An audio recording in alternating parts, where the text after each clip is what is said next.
हम लोग पढ़ेंगे 13.4 का पहला नंबर सवाल, जिसमें है पानी पीने वाला एक गिलास है 14 सेंटीमीटर और एक शंकु के छिन्नक का आकार है जो दोनों वृत्ताकार सिरों के व्यास 4 सेंटीमीटर और 2 सेंटीमीटर है। तो इस गिलास की धारिता ज्ञात करते हैं। तो आइए हम लोग इसको ज्ञात करते हैं।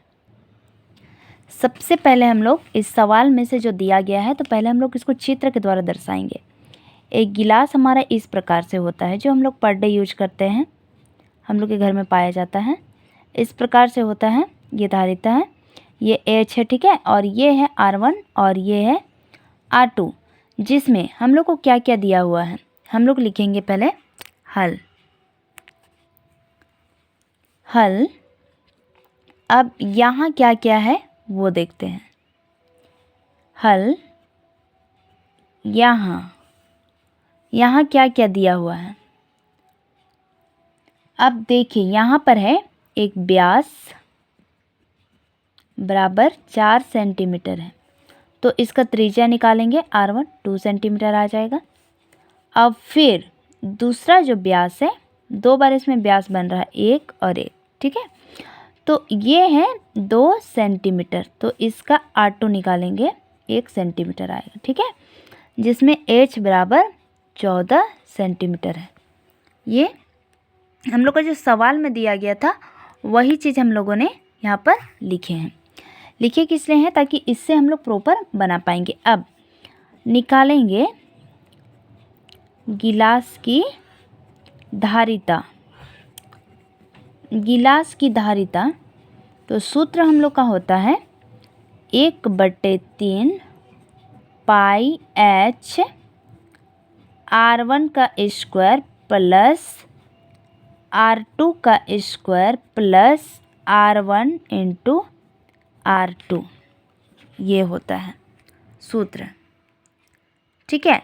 अब इतना लिखने के बाद हम लोग क्या करेंगे, इसको प्रॉपर बनाएंगे। जो सूत्र हम लोग को यहाँ लिखे हैं, ये सूत्र आ जा रहा है 1/3 पाई H R2 का स्क्वायर R1 का स्क्वायर प्लस R2 का स्क्वायर प्लस R1 गुना R2, ये हमारा सूत्र हो जा रहा है। तो हम लोग इसको प्रॉपर हम लोग इस तरह से लिखेंगे।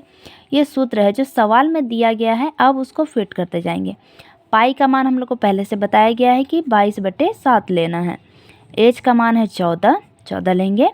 अब देखिए R1 का मान है 2 स्क्वायर है स्क्वायर, R2 का मान है 1 का स्क्वायर है स्क्वायर प्लस R1 का मान है 2 और R2 का मान है इतना, ठीक है।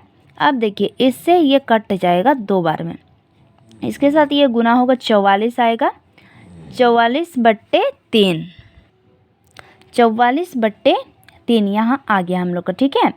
अब इसको करेंगे हम लोग 2 दूना 4, ये हो गया, ये ब्रैकेट में प्लस का प्लस 1 का 1 प्लस 2 का 2, ये हो गया हमारे पास, प्रॉपर लिख लें हम। अब इसको हम लोग लिखेंगे इस तरह से, ब्रैकेट हटा के 44/3 गुना, इसको जोड़ेंगे तो आएगा हम लोग का 7 बराबर। अब इसको गुना करेंगे, इसके साथ इसको गुना करेंगे तो आएगा 7 चौका 28 के 8, हाथ में 2, 7 चौका 28 और 2 30, यानी 308/3। अब इसको लिखेंगे, भाग करेंगे इस प्रकार से, तो भाग करने पर हम लोग इसको इस तरह से भी लिख सकते हैं, या फिर इसको प्रॉपर डिवाइड करके लिखेंगे, भाग करके लिखेंगे। तो 3 में से हम लोग 3 से भाग करेंगे 308 को, तो ये आ जाएगा हमारा। एक संख्या हम लोग ले नहीं सकते, या फिर दोनों को लेंगे इसको, तो दाएंगे 30, ये कट जाएगा 8 आ गया। अब 3 दूना 6, 2 बच गया, तो ये पूरा नहीं कटेगा, तो हम लोग इसको लिख सकते हैं इस प्रकार से 102, ये आ जाएगा हम लोग का आंसर सेंटीमीटर क्यूब में।